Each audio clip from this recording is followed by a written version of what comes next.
Hello, c'est Maëlie et bienvenue sur Bref d'Acte.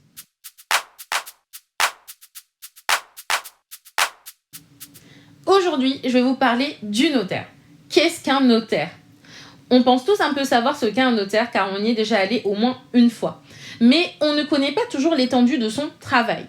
Il est important de souligner dans un premier temps que le notaire est avant tout un être humain. Souvent assimilé à un super-héros du droit, il n'en est pas moins une personne à part entière comme vous et moi, qui a une famille et, on doit se l'avouer, besoin de vacances. Plus sérieusement, le notaire est avant tout un officier public et ministériel nommé par le ministre de la Justice, ainsi qu'Anaïs vous le précisera amplement lors de la présentation de l'accès à la profession. Chargé d'une mission de service public, c'est-à-dire que l'État lui délègue une partie de son autorité publique. Le notaire a pour principale fonction d'établir tous les actes et contrats auxquels on veut donner un caractère authentique. Je vous ai peut-être un peu perdu ici. En soi, le notaire a pour mission de noter dans un acte, avec les bons termes, la volonté des parties ou du client qui vient le voir, afin de la rendre incontestable en y apposant sa signature, mais également son sceau. Ce qui va donc être écrit et signé par le notaire fait foi pour le contenu qu'il a pu lui-même constater et vérifier, mais a aussi ce qu'on appelle une date certaine. Bah oui, le notaire, il n'antidate pas ses actes.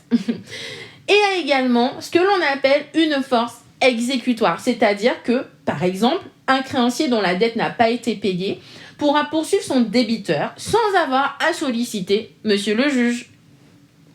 Mais le notaire ne fait pas que rédiger des actes formalisant et constatant la volonté des parties. Il a plusieurs casquettes, ou devrais-je dire, plusieurs cordes à son arc. Il est important de souligner que le notaire est un généraliste du droit. Oui, comme le médecin généraliste. Bien que chacun de nous a ses matières préférées, nous devons conserver une formation généraliste afin d'apporter le conseil le plus approprié et adapté possible, car plusieurs domaines du droit sont amenés à s'entremêler.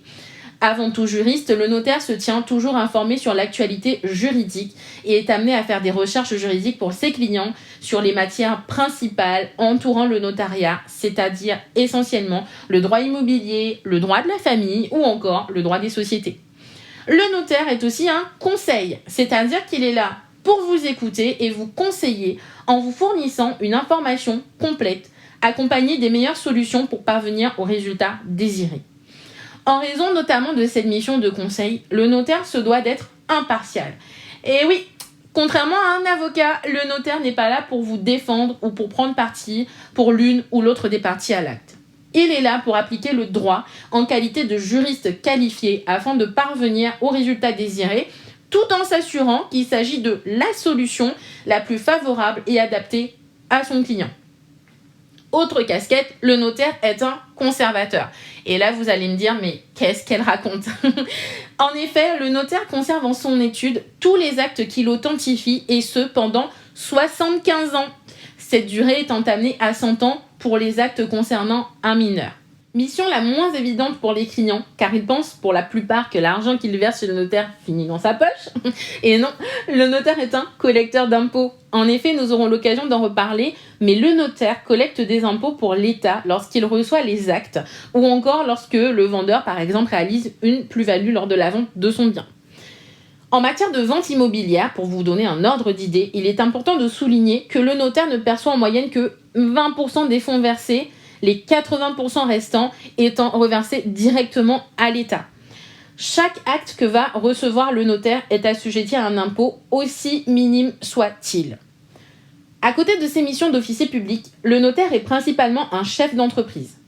Le notaire exerce très rarement en son nom propre. Il le fait au travers d'une société, laquelle emploie différentes personnes faisant partie de différents corps de métier au sein même du notariat, tels que la comptabilité ou encore les formalités liées aux actes. Mais nous aurons le temps d'en reparler. Dirigeant d'entreprise, il doit donc gérer, en plus des dossiers de ses clients, ses salariés, sa comptabilité, son office en s'assurant de la mise à disposition pour lui et ses salariés de fournitures. Et oui, on a besoin de stylos, on a besoin de papier, d'un matériel performant tel que les ordis, les imprimantes et tout ce qui entoure la partie ressources humaines d'une entreprise. Un peu plus rare, le notaire peut être amené à être un médiateur. Préalablement formé à cet effet, le notaire, en qualité de médiateur, est alors amené à trouver une solution amiable pour régler les conflits existants entre plusieurs parties, ce qui peut notamment éviter des procédures judiciaires longues et coûteuses. Attention, tous les notaires ne sont pas médiateurs. Vous pouvez vous rapprocher de votre chambre des notaires pour en savoir plus.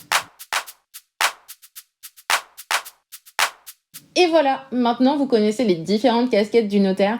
J'espère que ça vous a plu et à bientôt!